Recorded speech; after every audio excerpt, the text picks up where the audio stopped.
السلام عليكم ورحمة الله وبركاته. ازيكم يا احلى متابعين؟ معاكم من وعاد دودو ابراهيم.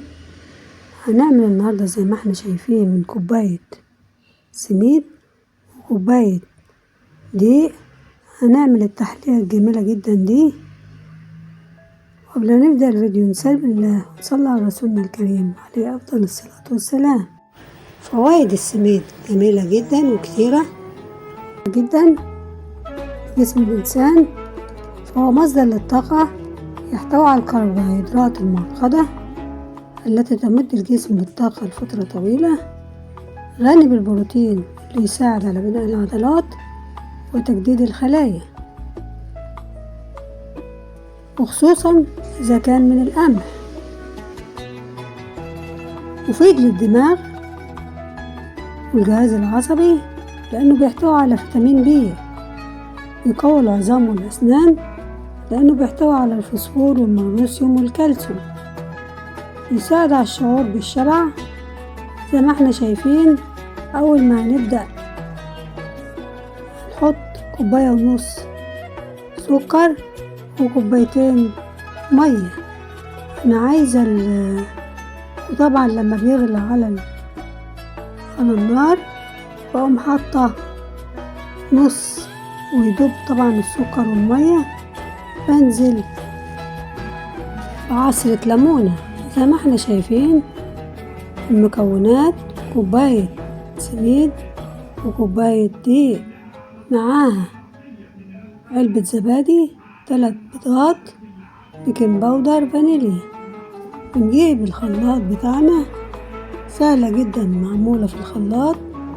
نحط فيه 3 بيضات، معاهم فانيليا، معاهم نص كوباية سكر، لأن طبعا هيبقى فيه شربات أو العسل أو السيرب زي ما بيقولوا، هنحطه على الوصفة. فكفاية قوي نص كوباية سكر. اللي حابب يزود أكتر من كده ممكن يزود في العسل أو يزود في السكر. السكر ده اختياري وتبع اللي بتحبي. زي ما احنا شايفين ضربناها في الخلاط، كل خطوة نضربها ونرجع تاني. حطينا البيضتين معاهم طبعا 3 بيضات قصدي، معاهم السكر، وبعدين نحط كوباية الزبادي ونضربها. طبعا هنحط كمان أكيد معلقة خل حلو للمعجنات، وهنحط الزيت، نص كوباية زيت. نرجع للسميد، فهو بيقوي مفيد للدماغ والجهاز العصبي، يحتوي على فيتامين بي، يقوي العظام والأسنان لأنه بيحتوي على الفوسفور والمغنيسيوم والكالسيوم، يساعد على الشعور بالشبع والوجود والامتلاء، وجود الألياف الموجودة اللي بتحسسك بالامتلاء. مفيد للبشرة لأنه بيحتوي على الزنك وفيتامينات، يساعد في تجديد الخلايا. وطبعا الجماعة اللي عندهم حساسية من السميد أو القمح عموما لازم إن هم يتجنبوا إن هم ياكلوا من السميد ويبعدوا عنه، لأنه بيحتوي على الفلوتين.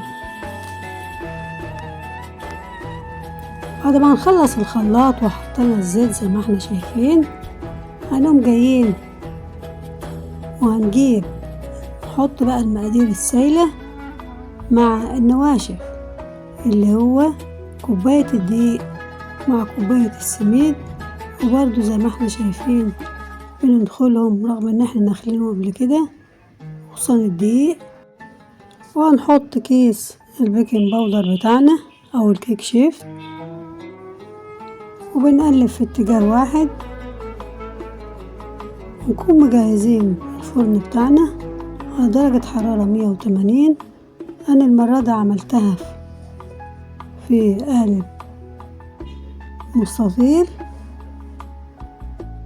مش صينية. قلت تغيير بقى. وهنحط طبعا، حطينا معلقتين جوز في قلب الخليط مع البيكنج باودر، وحطينا هنجمل بعد كده وهتشوفوا الشكل النهائي.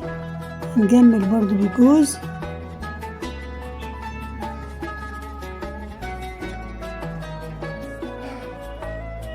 لغاية ما اوصل للقوام اللي انا حباه.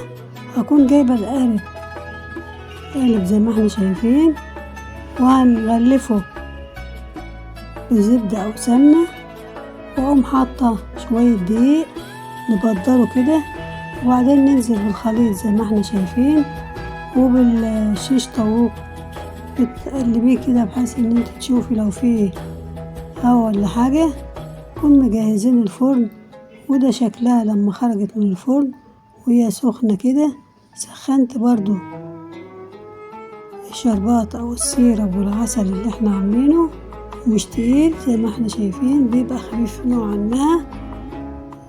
وصفة جميلة جدا، ودي شكلها لما خرجت وتقطعت واتاكلت في منتهى الجمال. بتمنى الفيديو يعجبكم، ولو وصلت معايا للنقطة دي ما تنسانيش في اللايك، لأن اللايك بيرفع الفيديو ويوصل عدد من الناس. بشكر كل اللي بيدخل عندي، بشكر كل اللي بيكتب لي تعليق ولو حتى بسيط. بحبكم كلكم وبتمنى لكم الخير دايما.